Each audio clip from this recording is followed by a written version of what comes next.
Kakaibang katangian ng 19 na taong gulang na si Jennifer Sales o mas kilala sa tawag na human doll. Siyempre, Miara, mga human doll sa ibang mga bansa. Gusto ko man makilala ang Pilipinas, Miara. 4 na taong gulang pa lang si Jennifer ay mahilig na raw siyang mag-makeup. Mahilig din siyang maglaro ng iba't ibang manika na karamihan ay nagmula pa umano sa Japan. Doon kasi nagtatrabaho ang kanyang mga magulang. Ako na siya makeup overall sa akong natura. So, that's why siguro hobby ko na siguro nga mag-makeup sa akong natura. Tapos, enjoy it ko. Kahit may kamahalan, pinag-iipunan daw ito ni Jennifer.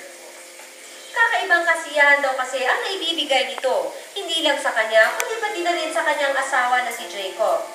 Pero ayon kay Jacob, may makeup man o wala, nakabihis manika man o hindi, nananatiling pinakamaganda pa rin daw si Jennifer sa kanyang paningin. Kahit kung anong gusto niya, kung pag-usapin na hindi naman masama, okay na sa akin. Supportado siya.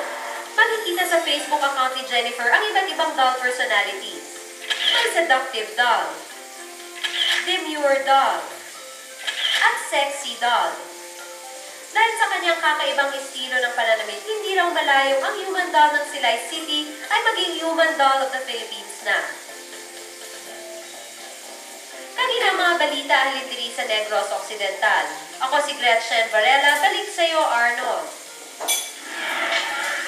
Maraming salamat, Gretchen Varela.